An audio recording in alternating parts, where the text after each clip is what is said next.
नाराए हम्द। खुदावंद फरमाता है, मेरी भेड़ें मेरी आवाज सुनती हैं, मैं उन्हें जानता हूं और वो मेरे पीछे पीछे चलती हैं। आज हम मुकद्दस लूका की इंजील उसका 12वां बाब और उसकी आयात 57 ता 59 पर ध्यानो ज्ञान करेंगे। और आज हम खुदा दिलों को मुजरम नहीं ठहराता इसके बारे में सुनेंगे। और तुम आप ही फैसला क्यों नहीं करते कि हक क्या है? और जब तू अपने मदई के साथ हाकिम के पास जाता है तो राह में कोशिश कर कि उससे छूट जाए। ऐसा ना हो कि वो तुझे मुंसफ के पास खींच ले जाए और मुंसफ तुझे सिपाही के हवाले करे और सिपाही तुझे कैद में डाले। मैं तुझसे कहता हूं कि जब तक तू कोड़ी कोड़ी अदा ना करेगा वहां से हरगिज ना छूटेगा। अबाई कलीसिया इस हवाले की बहुत सी मुख्तलिफ तशरीहात पेश करते हैं। उनमें से मुकद्दस बीडे कहते हैं कि खुदा के कलाम को हमारे मुखालिफ के तौर पर देखा जा सकता है। इसका मतलब यह है कि खुदा का कलाम हमारी कमजोरियों और गुनाहों से जंग करता है।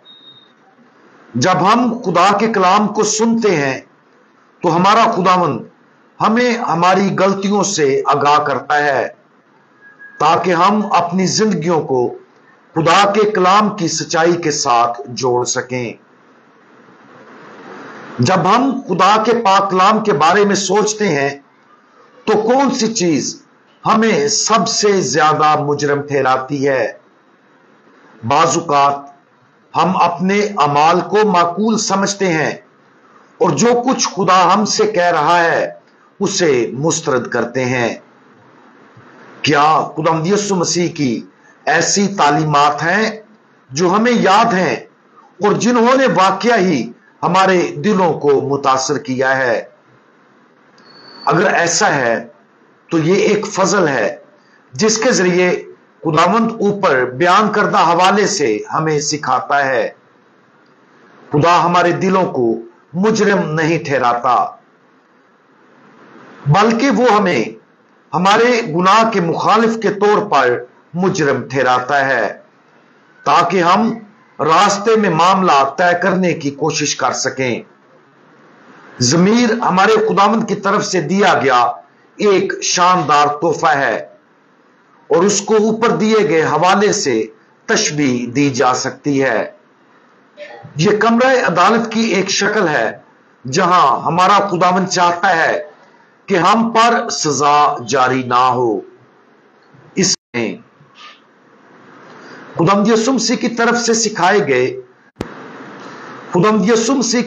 सिखाए गए बहुत से असबाक में से अक्सर यह सबक चौंका देने वाला अंदाज में हम पर छलांग लगा देता है, जिस पर हमें सबसे ज्यादा तवज्जो देने की जरूरत है।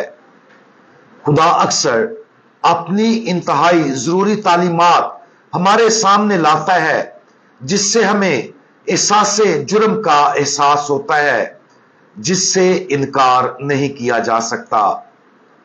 अगर हम उन सजाओं को सुन लें तो हमें जज के सामने खड़े होने की जरूरत नहीं रहेगी। लेकिन अगर हम ऐसा नहीं करते और उनको नजरअंदाज करते हैं तो हमारा खुदावंद उन सजाओं को हम पर कायम रखना जरूरी समझेगा। हम उसके फैसले का तजर्बा करना शुरू कर देंगे और हम उसके अच्छे फजाइल से महरूम होने के असरात देखेंगे। और आखिर में अगर हम अपनी जिंदगियों में ज्यादा संगीन गुनाहों से तौबा करने में नाकाम रहते हैं तो हम छोटे गुनाहों के लिए भी जवाबदेह होंगे और हमें कोड़ी कोड़ी अदा करना पड़ेगा। आज इस ख्याल पर गौर करें कि खुदा का कलाम और जो कुछ हमारे खुदावंद ने हमें सिखाया है वो हमारी रूह के अंदर गुनाह का मुखालिफ है। ये अच्छा और मुकद्दस मुखालिफ सिर्फ वही चाहता है जो हमारे लिए बेहतर हो। खुदा के पाक कलाम को रोजाना पढ़ने का अहद करें ताकि हम वो सब कुछ सुनने के लिए मुस्तकिल तौर पर तैयार हों जो खुदा हमसे कहना चाहता है, ताकि हम अपने खुदावंद के साथ सुलह करने के काबिल हो जाएं इससे पहले कि वो अपने फैसले जारी करने पर मजबूर हो। हम दुआ मांगे। हमारे सबसे ज्यादा रहम करने वाले मुनसिफ, आप चाहते हैं कि हम आपके मुकद्दस कलाम को सुने ताकि अपने गुनाहों के बारे में आपका सबसे ज्यादा रहम वाला यकीन हासिल करें। हम दुआ मांगते हैं कि हम हमेशा वो सब कुछ सुनने के लिए तैयार हों जो आप हमसे कहना चाहते हैं, ताकि हम मोहब्बत और भरोसे के साथ जवाब दे सकें। जिंदगी में अपने सफर के दौरान खुदावंद आपके साथ और दूसरों के साथ मुस्तकिल तौर पर सुलह कर सकें। हमारे ज़मीर को अपने पाक कलाम से जिंदा कर दें। खुदावंद यीशु मसीह, हमारा भरोसा आप पर है। आमीन।